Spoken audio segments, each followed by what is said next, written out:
dice este siguiente subtema, porque ya hemos leído bastantes textos, bastantes subtemas, hemos llegado por lo menos hasta el punto número 6. Este es el video número 9 o la parte número 9. Dice lo siguiente: situación de la familia en el mundo de hoy, ¿sí?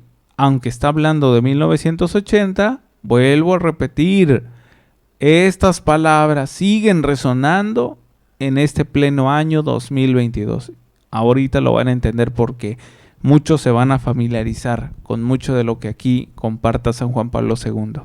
Dice: la situación en que se halla la familia presenta aspectos positivos y aspectos negativos.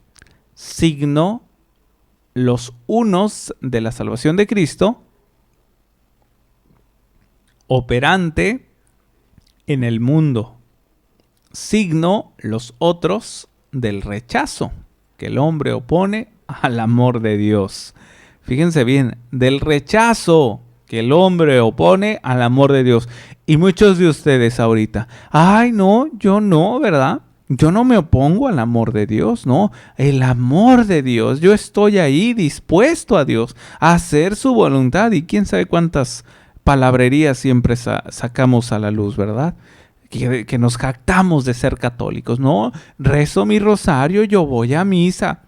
Pero en la primera oportunidad lanzamos una bofetada al prójimo, criticamos, juzgamos, en fin. O sea, va de la mano el que reces, el que te comprometas, el que le digas al Señor que vas a cambiar. Va de la mano que lo demuestres, que lo hagas hechos más que las palabras, ¿sí? Así es que no me digan ahorita, por favor, que al 100% cumplen esta parte, si de alguna otra manera llevan una incoherencia en su vida cristiana. Así es que aquí el Papa San Juan Pablo II está invitando a un cambio de vida, un estilo de vida que no sea el que el mundo ha enseñado, sino más bien el que el mismo Cristo, operante, ¿sí? Es decir, que lleva la acción todos los días en nuestras vidas, realmente recaiga en el corazón, en la manera de vivir de cada uno de nosotros. Luego nos dice: en efecto, por una parte existe una conciencia más viva de la libertad personal y una mayor atención a la calidad de las relaciones interpersonales en el matrimonio, a la promoción de la dignidad de la mujer, a la procreación responsable, a la educación de los hijos. Se tiene además conciencia de la necesidad de desarrollar relaciones entre las familias en orden a una ayuda recíproca, espiritual y material, al conocimiento de la misión eclesial propia de la familia, a su responsabilidad en la construcción de una sociedad más justa. Por otra parte, no faltan, sin embargo, signos de preocupante degradación de algunos valores fundamentales, una equivocada concepción teórica y práctica de la independencia de los cónyuges entre sí, las graves ambigüedades acerca de la relación de autoridad entre padres e hijos, las dificultades concretas que con frecuencia experimenta la familia en la transmisión de los valores, el número cada vez mayor de divorcios, la plaga del aborto, el recurso cada vez más frecuente a la esterilización, la instauración de una verdadera y propia mentalidad anticoncepcional. A ver si le entendimos a este texto, que me fui de largo. Yo sé que muchos se quedaron ahí patinando. ¿Qué está leyendo? Bueno, dice lo siguiente. Dice: en efecto, por una parte existe una conciencia más viva de la libertad personal y una mayor atención a la calidad de las relaciones interpersonales en el matrimonio. Es decir, parte de nuestro diario vivir como cristianos se encuentra una libertad. Esa libertad es la que se supone que Dios nos da a través de su Hijo Jesucristo. Nos los da cuando llega en el momento de la crucifixión. ¿sí? Nos entregan, nos obsequian, nos regalan la vida. Pero claro, si el hombre realmente la sabe valorar, ¿sí? La acepta, la hace suya y dice, sí, Señor, gracias por esta vida que tú me das. Ahí yo creo que entra muy bien en las adversidades que normalmente se suelen suscitar, por ejemplo, ya sea en el ambiente familiar o en el ambiente del matrimonio. ¿Cuántos lamentablemente pues no logran sobrevivir a diferentes adversidades que tiene que ver con el matrimonio o la familia? ¿Por qué no logran sobrevivir a esas adversidades? Porque lamentablemente su atención está más puesta en la libertad que el mundo presenta, ¿sí? Más que en la libertad que Dios nos regala, nos obsequia, nos da. Entonces es lamentable este hecho en el que estamos tan allegados, estamos tan apegados a las situaciones que el mundo presenta, como sus ideologías, sus maneras de pensar, ¿sí? Que llegan a incrustarse en las familias, como un miembro más de la familia, como la ideología de género, como el aborto, como otras sectas que no tienen nada que ver con la iglesia. Por ejemplo, cuántas estupideces, perdón por la palabra, pero es la verdad, han invadido la conciencia del hombre y han querido usurparla por la fe que deberían tener cada uno de las familias o de los matrimonios. O sea, nos ha tocado atender aquí a diferentes personas, por ejemplo, cuando llegan a bendecir, obviamente por ignorancia, artículos que no son religiosos, que no son de una manera, que no son de la fe católica, ¿sí? Han llegado aquí a bendecir ojos de venado, el ojo turco, San Judas, que no es el verdadero San Judas, sino es el que le ponen a veces ahí monedas en la parte de abajo para que les dé más dinero, o sea, puras tonterías que no tienen nada que ver con la fe y que obviamente no nos va a llevar a la salvación. Pues son esos matrimonios, ¿verdad?, que viven condicionados, no viven libres. O sea, imagínate, aquel cristiano católico que se dice llamar católico y que cree vivir en una verdadera libertad, ya tan solo porque él está pidiendo que a la Santa Muerte, que que al San Judas del dinero y que quién sabe cuántas fregaderas, ya por ello piensa que va a ser libre. No lo es. Está siendo esclavo del materialismo, del consumismo, está siendo esclavo de las cosas materiales, ¿sí? Y de la superstición que no tiene nada que ver con nuestra fe. En cambio, el Señor me presenta y me obsequia una verdadera libertad, una libertad incondicional, ¿sí? Incondicional. ¿Cómo me atrevo a poder describirles que Cristo nos da una libertad incondicional? Fácil. Describiendo a nuestra sociedad actual.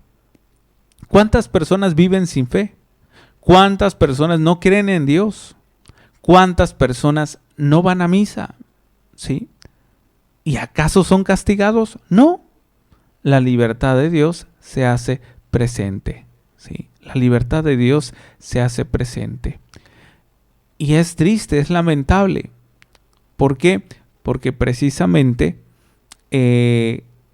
muchas de estos obsequios, de estos regalos, pues Dios de alguna otra manera los da enteramente, los da de una manera generosa, mientras que cada uno de nosotros pues no lo sabemos aprovechar. Y luego no falta, ¿verdad?, algunos hermanitos que quieren sembrar esa cizaña, ¿sí?, una vez dejándose envolver por la corrupción, porque lamentablemente pues no son libres, ¿sí? Están siendo cautivos, no se dan cuenta, pero están siendo cautivos pues del mismo demonio, por sus acechanzas, por el propio pecado, ¿sí? Como ahorita aquí estoy viendo que un hermanito que no es de la fe católica pues nos está escribiendo comentarios. ¿Y cuál sería realmente nuestro verdadero comportamiento como cristianos? Si bien yo ahorita pudiera decirle, no, oye tú, que quién sabe qué, no, pues que sigue escribiendo, no me afecta. Sí, no me afecta, de verdad que no me afecta. ¿Por qué? Porque creo realmente en la libertad que Dios me ha dado. En esa libertad que es incondicional. ¿Sí? Por lo tanto, aquello que de alguna otra manera Dios nos ha entregado, que es la vida, la tengo que aprovechar. Imagínate que la desperdiciara enojándome ahorita. Oye, tú, ¿por qué me vienes? No, ¿yo quién soy para juzgarle? Oye, pues bienvenido, mi hermano, aunque seas de otra fe. No importa, no importa. O sea, ¿yo quién soy para juzgar? Sí, no, para nada. ¿Y para qué pierdo el tiempo? No. Prefiero vivir, disfrutar de esta libertad. Que obviamente, yo no estoy diciendo, ay, un santo, no, hombre, qué perfecto. No, para nada. Pero al menos yo sí quiero ganar la salvación, lucho por ganar la salvación, ¿sí? Entonces, aquí es precisamente donde nos dice San Juan Pablo II, fíjense bien, una mayor atención a la calidad de las relaciones interpersonales, ¿sí? En el matrimonio, a la promoción de la dignidad de la mujer, a la procreación responsable, a la educación de los hijos. ¿Cuánta responsabilidad hay en el matrimonio? De saber valorar la vida de cada integrante de la familia, ¿sí? De llevar a cabo, esos valores cristianos, ¿sí? O sea, de darle frente a tanta porquería. Me refiero a los diferentes pensamientos que han querido infiltrarse en las familias. Es triste, es lamentable, ¿no? Como muchas familias han caído en las manos de diferentes maneras de pensamientos, ¿no? Fuera de los valores cristianos. Y ha llevado a dividirlos, ¿no? En las familias. Ha llevado de la mano a las familias hacia la perdición, hacia lo peor, que es el alejarse de Dios, el dividirse entre ellos mismos y no saber valorar precisamente esto que nos menciona.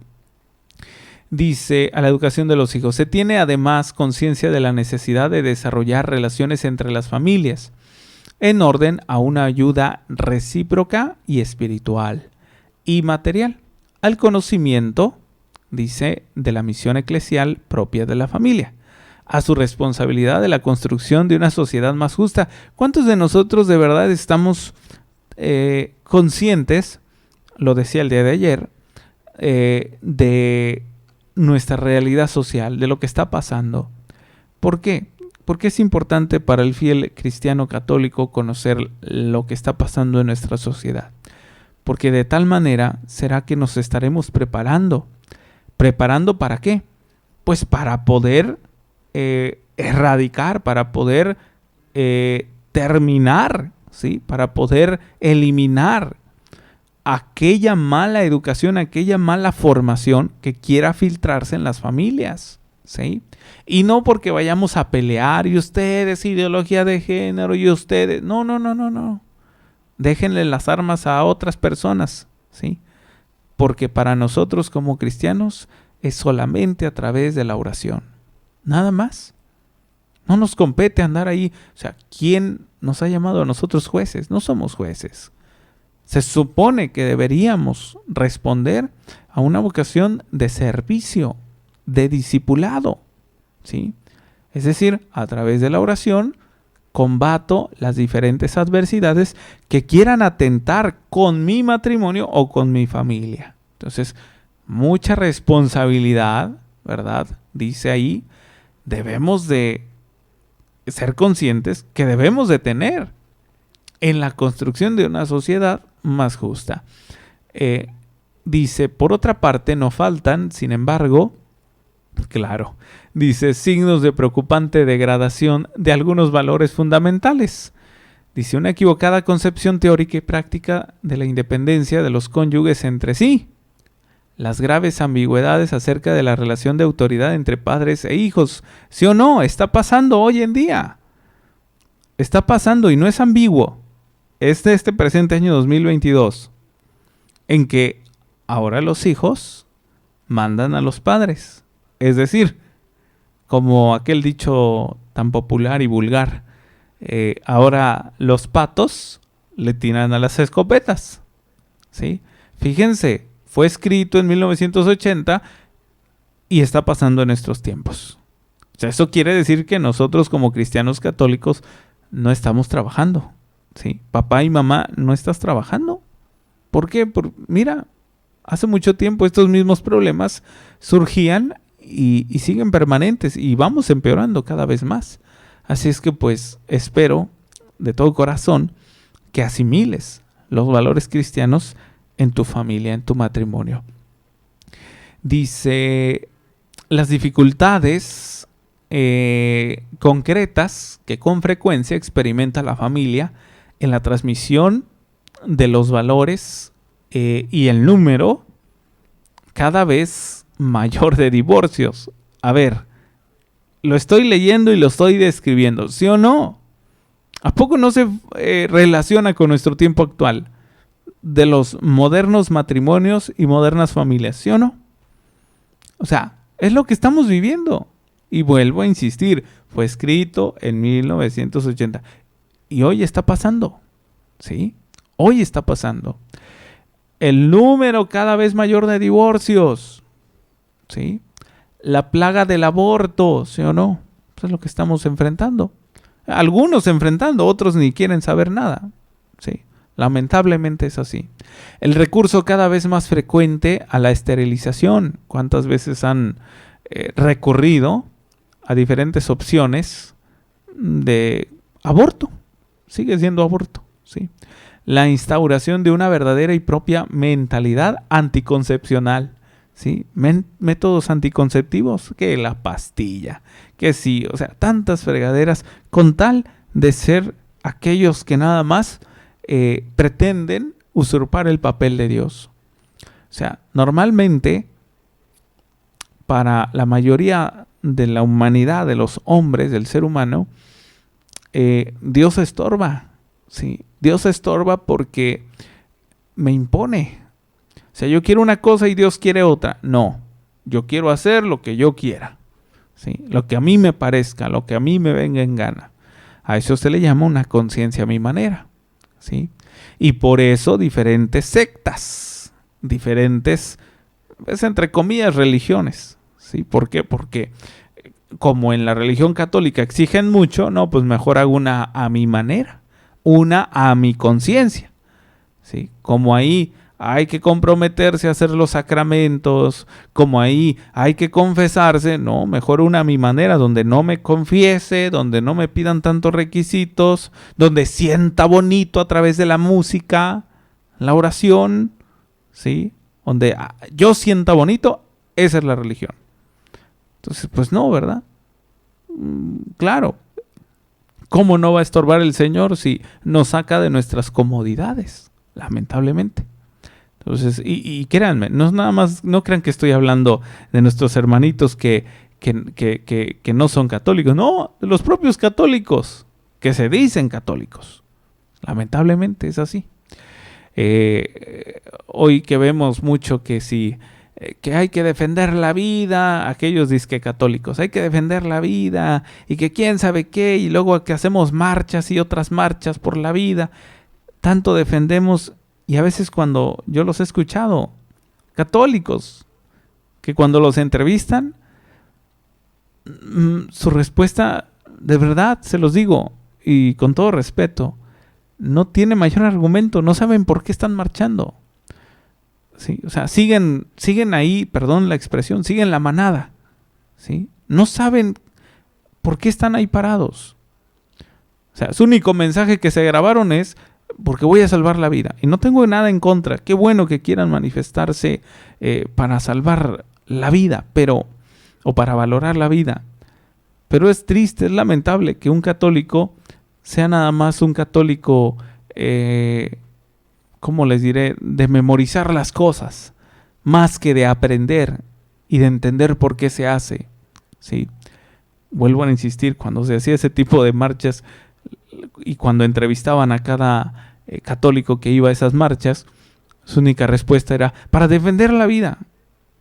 Y los reporteros que hacían las entrevistas les decían, ¿y por qué está usted aquí? ¿Usted ha vivido algún caso similar hacia el aborto? ¿Usted ha defendido de esta manera la vida? Y nada más decían, no, porque Diosito no quiere eso. Y ya, esa era su respuesta. O sea, no había mayor fundamento, no había mayor explicación.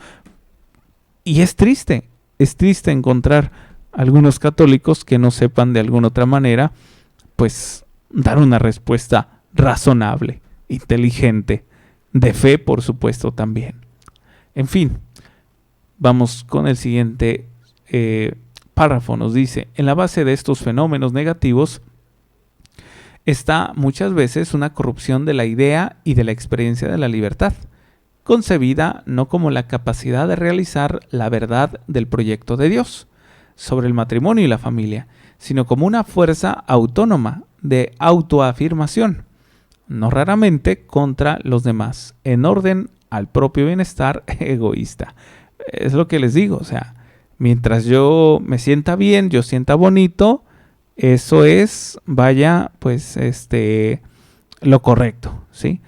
Si Dios me pide algo y a mí me parece bien, sí lo hago, pero si no me parece bien, pues entonces me niego rotundamente porque me saca de mis comodidades. ¿Sí me explico? O sea, ¿cuántas de las veces no hemos sabido ser pues aquellos buenos matrimonios, buenos padres de familia, pilares de la familia? ¿Por qué? Porque hacemos todo a conciencia según nuestra manera y no una conciencia acorde a la voluntad de Dios o a lo que el Espíritu Santo pueda inspirar. En fin, todo esto que estoy leyendo, yo les dije, se van a familiarizar porque son problemas, aunque hayan sido problemas presentados de una sociedad de 1980, siguen permanentes, como el aborto, la ideología de género, la destrucción de las familias, el matrimonio viviendo en un libertinaje y no una libertad. O sea, lo acabo de leer, ¿sí? Y es lo que hoy estamos viviendo. Luego, dice, merece también nuestra atención el hecho de que en los países del llamado tercer mundo a las familias les faltan muchas veces, bien sea los medios fundamentales para la supervivencia, como son el alimento, el trabajo, la vivencia, las medicinas, bien sea las libertades más elementales. En cambio, en los países más ricos, el excesivo bienestar y la mentalidad consumista, paradójicamente unida a una cierta angustia e incertidumbre ante el futuro, quitan a los esposos la generosidad y la valentía para suscitar nuevas vidas humanas. Y así la vida en muchas ocasiones no se ve ya como una bendición, sino como un peligro del que hay que defenderse. ¿Cuántos nuevos matrimonios tienen miedo a poder tener un hijo, o más de 2 o 3? O sea, ya con 2 es suficiente y se me hace mucho porque hay muchos que hasta dicen, no, con 1, ¿verdad? Porque no nos los acabamos y quién sabe qué. O sea, no sean miedosos, ¿verdad? Están totalmente enterrados en sus propios miedos, en sus propios pensamientos tan egoístas. Y no se han dado cuenta de lo que el Señor les ha obsequiado, de lo que el Señor les ha regalado a través de un bellísimo don, carisma, a través de un bellísimo regalo, que es el poder ser papá y mamá. Yo se los digo a ustedes, no todos pueden ser papá y mamá, ¿eh? No todos han podido ser papá y mamá. Y tú que de alguna otra manera Dios te ha concedido estos dones tan maravillosos como el de ser padre y madre, pues yo te diría, aprovéchalos, ¿sí? Realmente aprovéchalos. Hay que saberlos llevar con responsabilidad. Hay que de alguna otra manera responder a Dios desde nuestras vocaciones respectivas.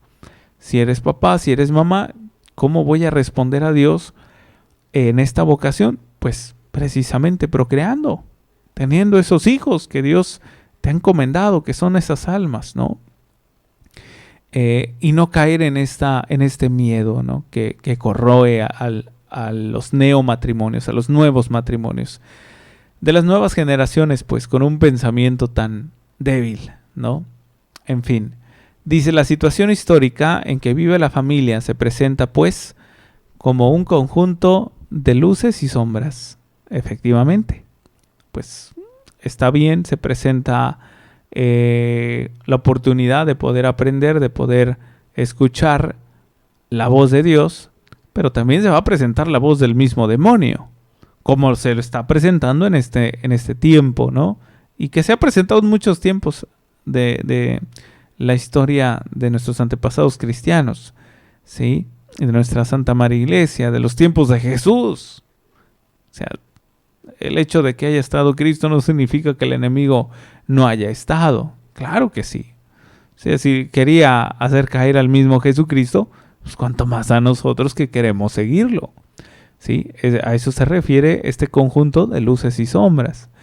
No nada más me estoy refiriendo de luces y sombras cuando te va bonito, te va bien, tienes dinero, tienes poder, tienes salud. No. A las sombras también se refiere cuando estás en mancha, cuando tu alma está manchada, cuando no estás en estado de gracia, cuando cometes pecado, cuando caes en el, ¿cómo se le llama? En el juzgar al otro, pues, ¿sí? Cuando caes en el error de la corrupción del corazón. O sea, ahí es donde se muestran estas sombras. Y pueden mostrarse estas luces, quizás muy representativas, cuando tienes un sincero arrepentimiento, ¿sí? Y acudes al sacramento de la confesión. En fin, esto revela que la historia no es simplemente un progreso necesario hacia lo mejor, sino más bien un acontecimiento de libertad.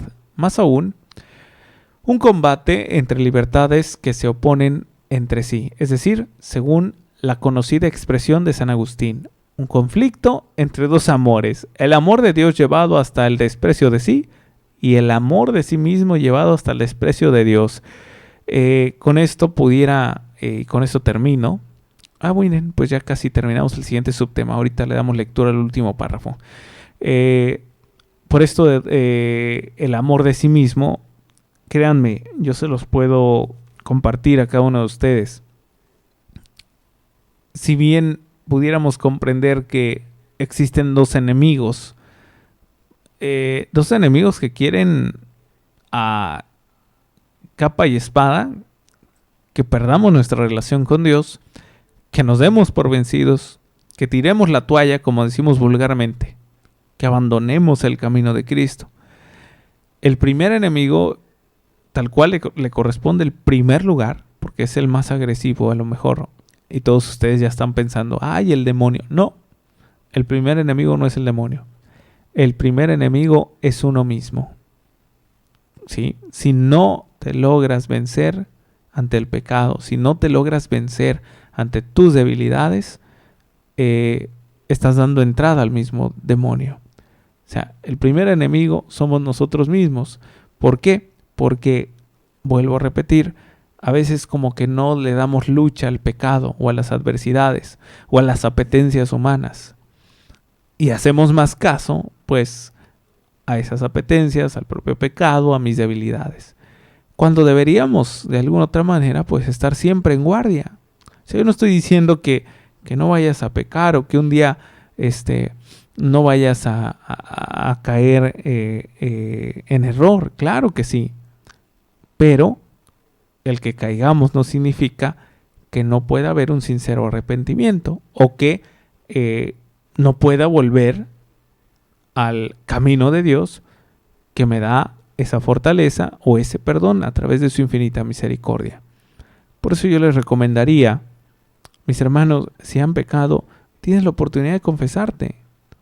Mis hermanos, si no has aprendido realmente que el amor de Dios lo puede todo, pues te lo digo de una vez. El amor de Dios puede saciar nuestros corazones y lo demuestra a través de su infinita misericordia, pero si te arrepientes sinceramente. Y por lo tanto, pues demostraríamos lo contrario de lo que nos dice estos últimos renglones. El amor de sí mismo, pues no se presentaría. ¿Sí? ¿Qué es el amor de sí mismo? Pues estar uno ahí siempre valorándose por sus propios méritos. o siempre pedir que lo valoren por sus propios méritos o que le aplaudan por sus propios méritos. Y no es así.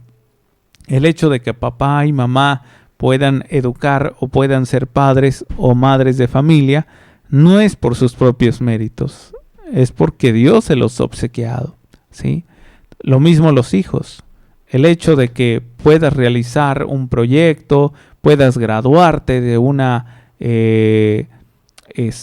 escolaridad, de un ciclo escolar, de una etapa de estudiantil, el hecho de que puedas sacar una carrera o un trabajo, no es por tus propios méritos, es porque Dios te ha permitido tener un papá y una mamá que se preocupa por ti. Y luego nos dice, si sigue de ahí que solamente la educación en el amor enraizado en la fe puede conducir a adquirir la capacidad de interpretar los signos de los tiempos, que son la expresión histórica de este doble amor. Y hasta aquí le vamos a dejar porque, bueno, pues el tiempo ya se nos ha terminado. En fin, ¿qué es lo que nos enseñó estos subtemas de los cuales se nos presentaron? Pues en este texto, pues es lo siguiente, precisamente, poder encontrar este gran amor de Dios, esta intercesión, este momento de encuentro personal con Él, que nos lleva precisamente a poder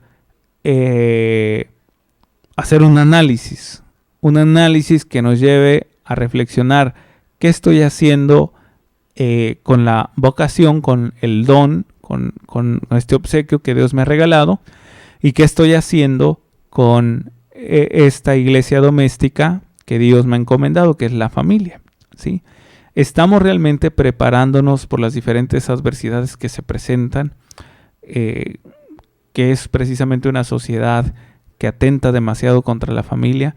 Estamos preparando a nuestros hijos, estamos preparándonos nosotros como matrimonio por los diferentes acontecimientos que van surgiendo en el mundo, y todo porque el mismo hombre los ha creado por abandonar el camino de Dios. O sea, estamos realmente preparados contra estas deformidades que se han presentado para terminar, para erradicar, para eliminar a la familia. Estamos preparados para que no eliminen a mi familia. Estoy preparado para responder a todas las dudas de mis hijos, adolescentes, niños y jóvenes. Estamos realmente preparados como matrimonios porque no sabemos en qué momento se logre presentar una adversidad. Y estamos conociendo ese contexto social, por ejemplo, en este caso, el contexto social puede ser el contexto de tu colonia. ¿Sabes precisamente qué está pasando en tu colonia? Con esto no me refiero a que te lances a la política y tengas que hacer algo por ello. No. Ahí desde tu hogar, en tu oración, en tu relación personal con Dios, en tu compromiso de la vocación a la cual Dios te ha llamado, que es responder todos los días, no solamente dar de comer, dar de vestir a tus hijos o atender a tu esposa, no. También se encuentra en la asistencia espiritual que le das a tu esposa, a tu esposo, a tus hijos, a tus padres de familia. ¿De qué manera apoyas o colaboras en tu casa? No me refiero monetariamente, es decir, con dinero no, me refiero en lo espiritual. ¿Al Señor le pides por tu familia? ¿Le dedicas tiempo a Dios para poder saber meditar, saber escudriñar lo que Dios te aconseje, te mande a realizar? Debemos ponernos a pensar si realmente estamos trabajando para la obra de Dios o estamos trabajando en vano. Que si me compro el celular último de moda, que si visto la mejor ropa que ha salido en este tiempo, que si en vez de ir a misa prefiero ver mi juego de fútbol, que porque es la familia hay que atenderla, llegó del sur y por lo tanto no puedo ir a misa. No puedo comulgar porque no he hecho mis sacramentos, pues al fin y al cabo, yo y Dios no pasa nada.